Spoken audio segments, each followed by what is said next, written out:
no belo, no puro, as energias positivas que se acumulam nesta atmosfera e que os benfeitores espirituais manipulam, manuseiam, tratando de cada um de nós. Agradecidos por essa bênção carinhosa, rogamos a Jesus ficar em nossos corações, depositar em nós o beijo carinhoso de Maria de Nazaré e deixar que ele se irradie em todo o nosso ser e flua de nós, mantendo a radiosidade desta casa a envolver a nossa vida, para que trazendo para nós os ensinos de Jesus, traga as palavras do amigo espiritual que a assiste, para que todos nós, encarnados e desencarnados, sejamos beneficiados nestes momentos que aqui permanecemos. Que Jesus nos abençoe e muita paz para todos nós. E assim. E a nossa humilde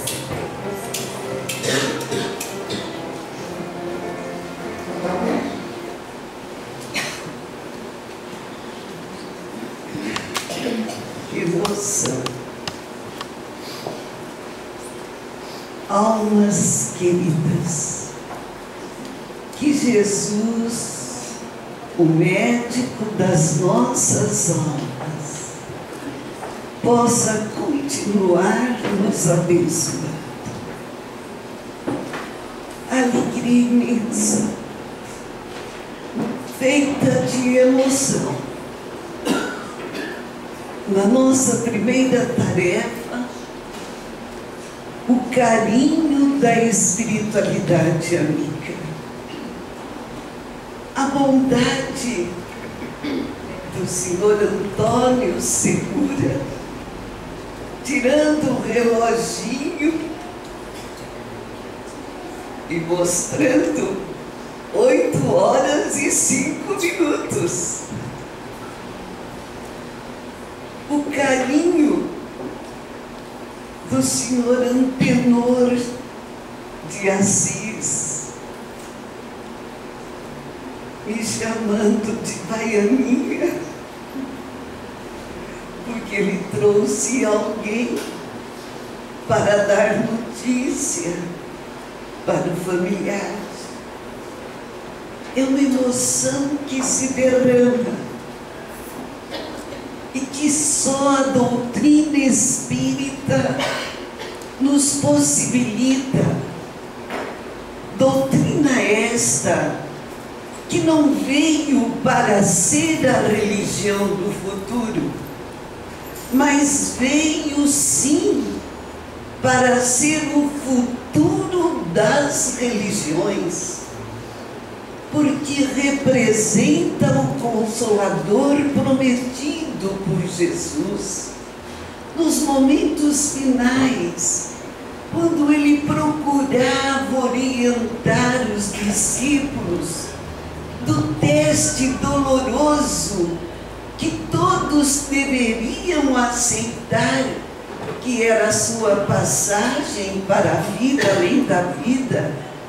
Ele comprovando a realidade de que enviaria o Consolador prometido, que haveria de explicar tudo aquilo que ele falara em parábolas, para que pudesse dar cumprimento todos aqueles que tivessem olhos de ver e ouvidos para ouvir. Jesus, que nos mostrou caminhos, que deixou um roteiro de esperança, trabalha a paz a minha paz vos deixo, a minha paz vos dou, não a dou como o mundo a dá.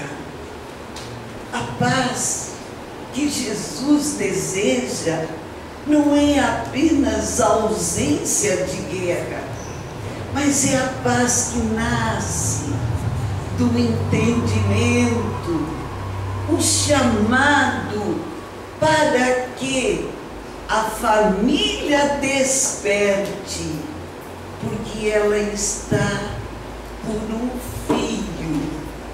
Se não buscar Deus, se não buscar os ensinamentos de Jesus para uma mudança radical de vida, a terra construída pelo amor de Jesus, com 4.600.000.000 de anos, já deveria estar na condição de mundo de regeneração.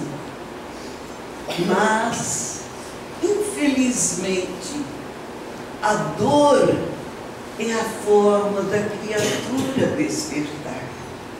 Porque se afastando de Deus, o homem tem procurado vivenciar o momento presente, esquecendo do ser espiritual eterno, preocupado demais com o ter.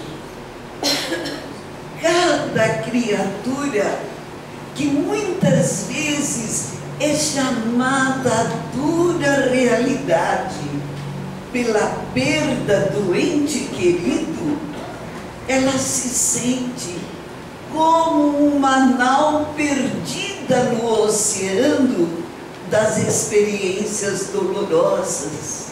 E a pergunta é feita: por que, meu Deus? Por que comigo?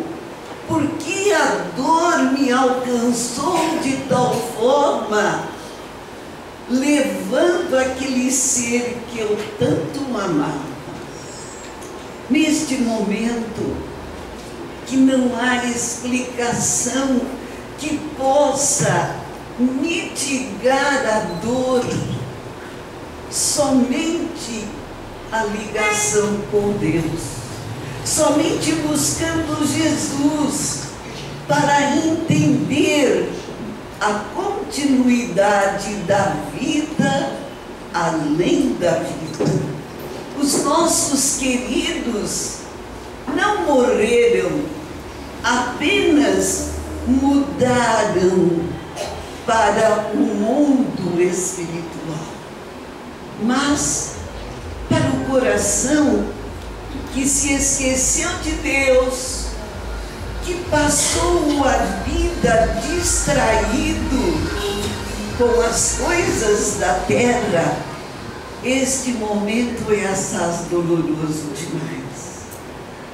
E Jesus, responsável pelo planeta Terra, Espírito elevadíssimo, que passou a ser o co-criador em nome de Deus nosso Pai.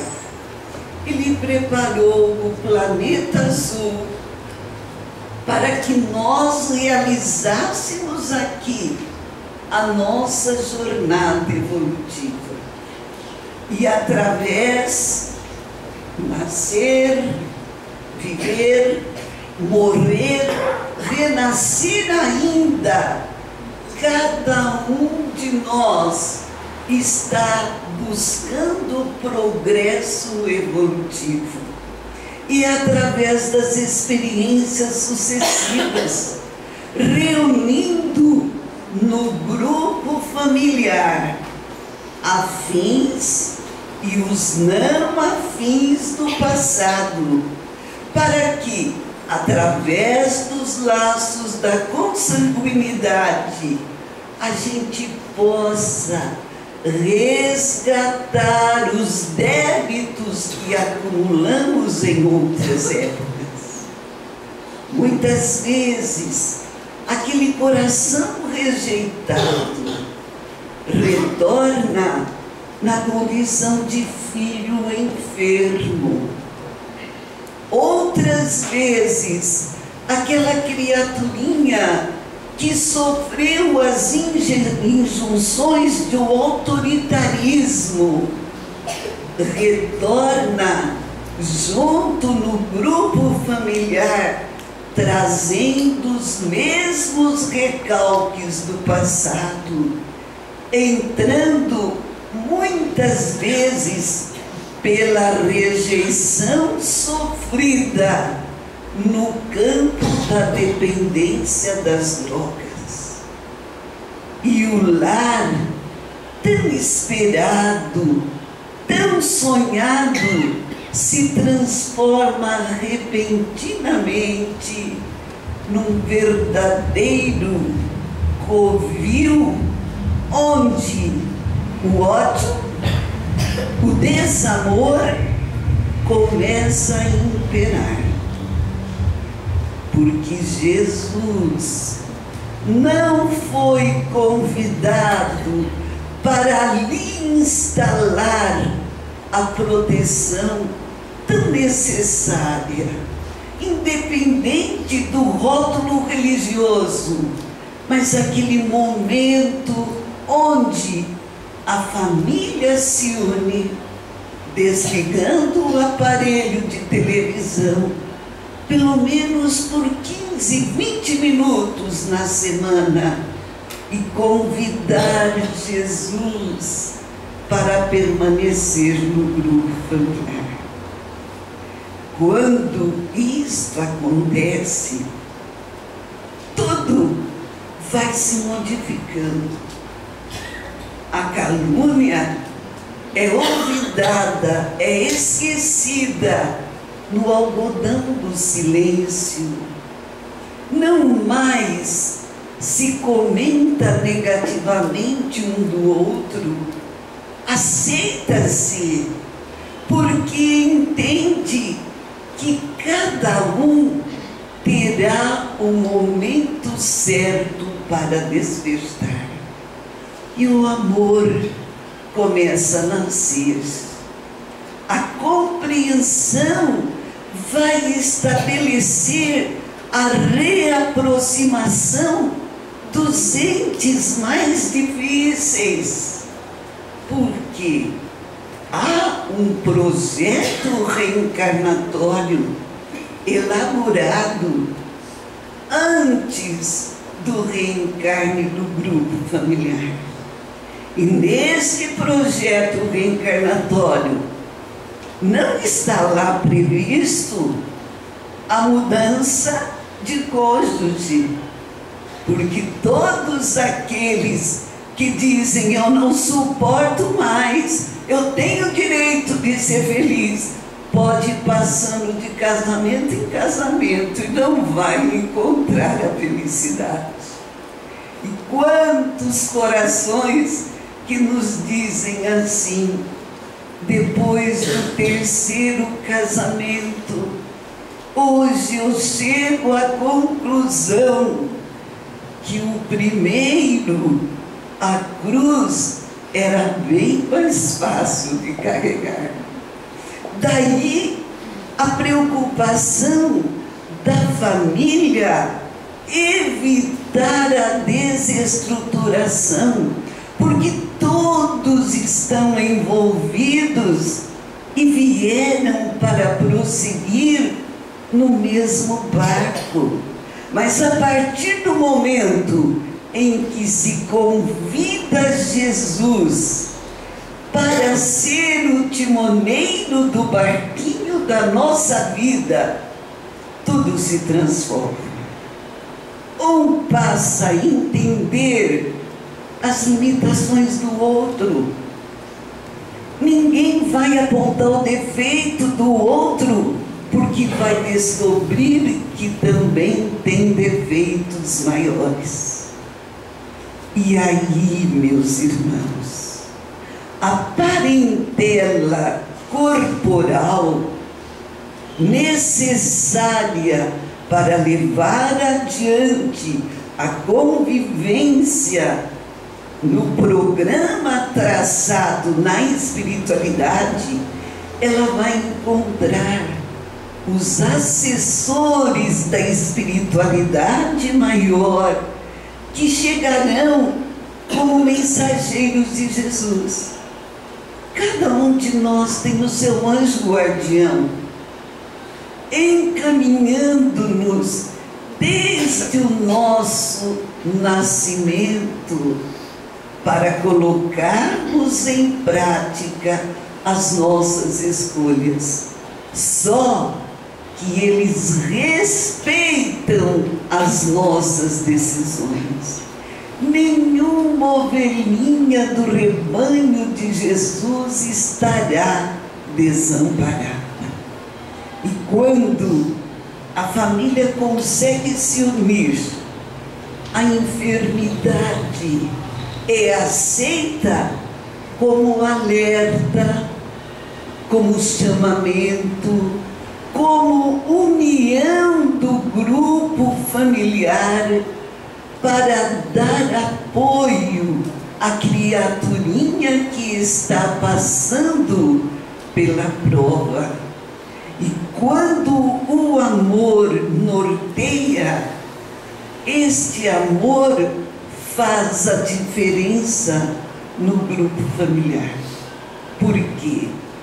Se a prece se estabeleceu, o objetivo de estudar os ensinamentos de Jesus, para entender que ninguém está sofrendo sem merecimento, que cada um de nós que tem uma prova a passar, nada mais está tendo a grande chance que a misericórdia divina nos dá do abençoado esquecimento.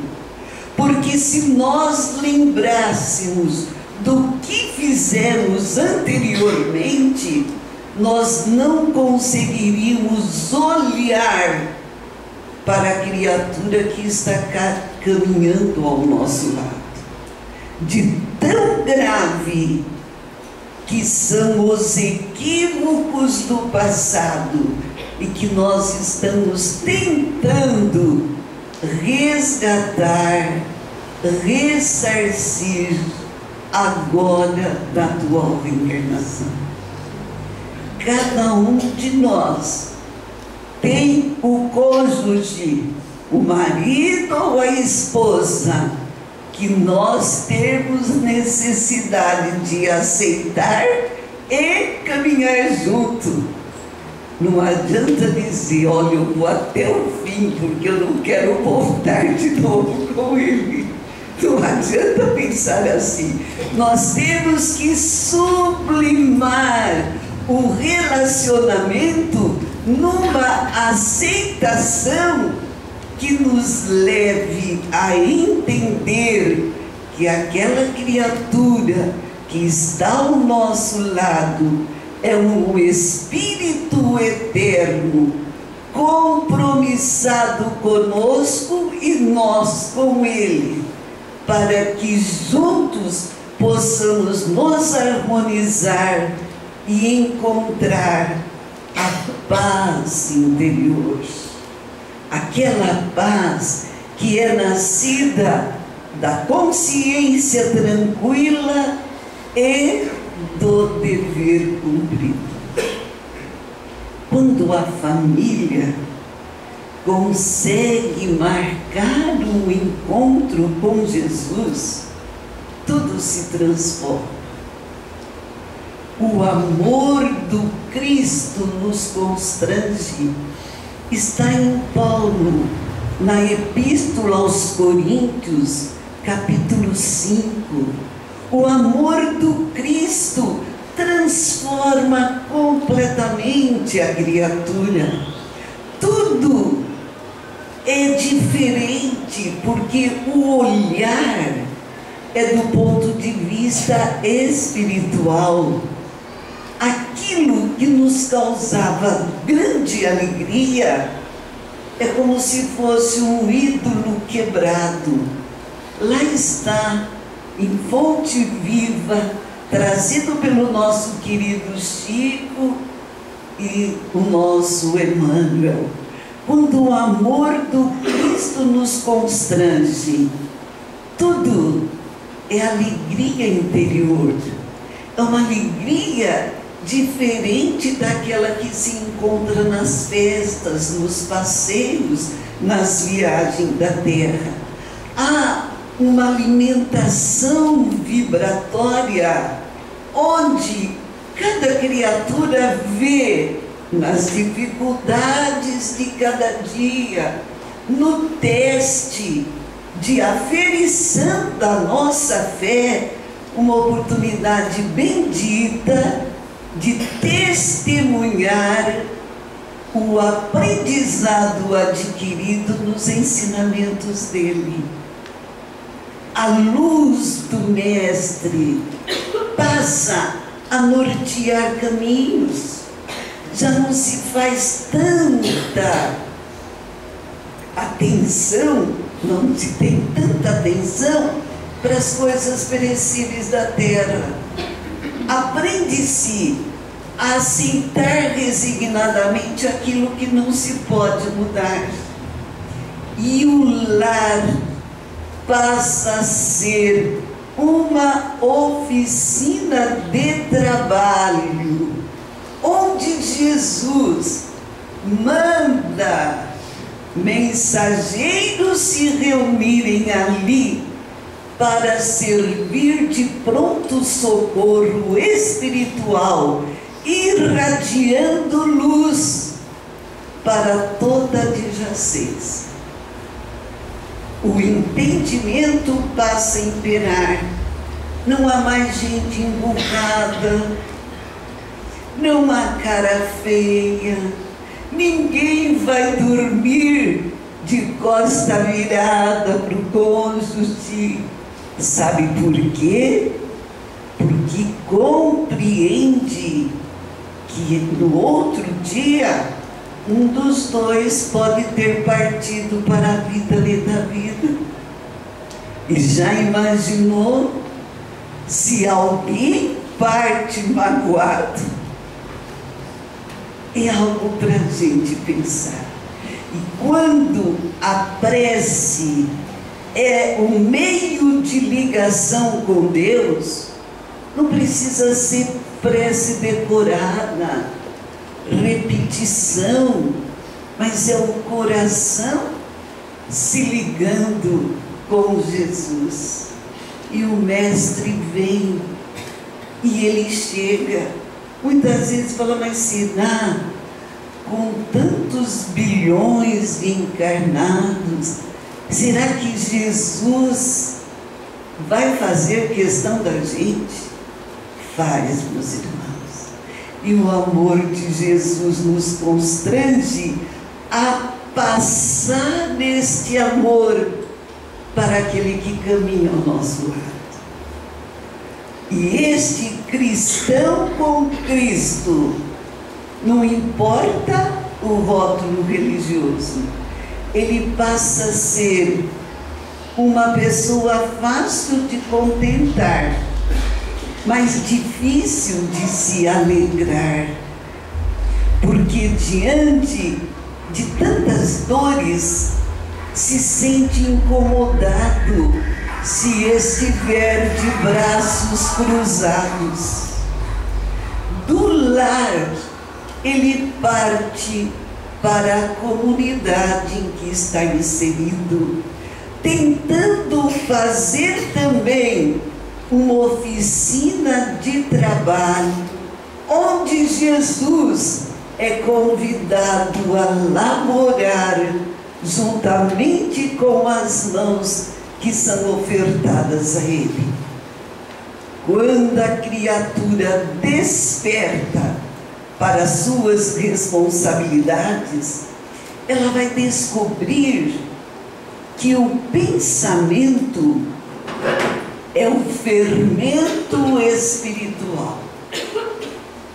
Paulo Paulo também, numa epístola aos Coríntios, ele faz uma colocação assim: vós sabeis que um pouco de fermento leveda a massa? Por que será que Paulo fez esta colocação? O fermento no bolo, ele é necessário? É necessário. Se a gente põe fermento demais, ele cresce e esparrama. Se põe fermento de menos, ele diminui, o bolo murcha. Veja a colocação. E Emmanuel nos diz que o pensamento é um fermento espiritual. E eu digo esse lembrete, que é uma pergunta: diga-me o que pensas, que eu te direi quais serão as companhias espirituais que estão ao seu lado. E eu faço essa pergunta para mim também, a fim de que eu possa vigiar e orar para não cair em tentação. Porque são muitos os espíritos que caminham pela terra sem ter conhecimento, que já deixaram o corpo físico. E Jesus nos alerta: não creais em todos os espíritos, mas analisai se os espíritos são de Deus. A responsabilidade nossa é tamanha, meus irmãos, que cada um de nós constantemente está em sintonia com entidades que se assemelham ao que nós pensamos. Emmanuel, no prefácio do livro Ação e Reação, nos coloca um alerta. O nosso pensamento emite raios que sintonizam ondas em derredor de nós, e nós formamos o domicílio particular que nos é próprio. Aquilo que nós pensamos, nós alimentamos. E a ciência, através da física quântica, está comprovando tudo aquilo que Kardec, há 160 anos atrás, colocou sobre orientação da espiritualidade. O nosso pensamento é formado de partículas, de átomos, como a Maria colocou, átomos que antigamente achava-se que era a menor partícula, e que hoje nós sabemos, os prótons, os nêutrons, o quartzo, são partículas infinitesimais, mas que a ciência já comprova a realidade. E o nosso pensamento é feito de partículas. Nós temos o que damos de nós. Se o nosso pensamento é bom, vibra para alguém bondade, ele retorna com a mesma intensidade, porque as partículas permanecem em nós.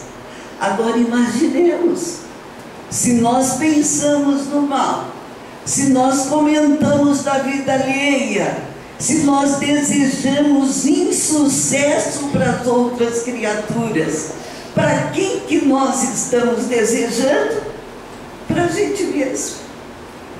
Nós teremos aquilo que nós emitimos para os outros. É da lei, ação e reação. Alberto Einstein, ele dá um exemplo simples. Se eu jogo uma bolinha na parede, a bolinha é azul, ela volta azul para mim. Se eu jogo verde, ela volta verde. Se eu jogo ela fraca, ela volta fraca. Forte, ela volta forte.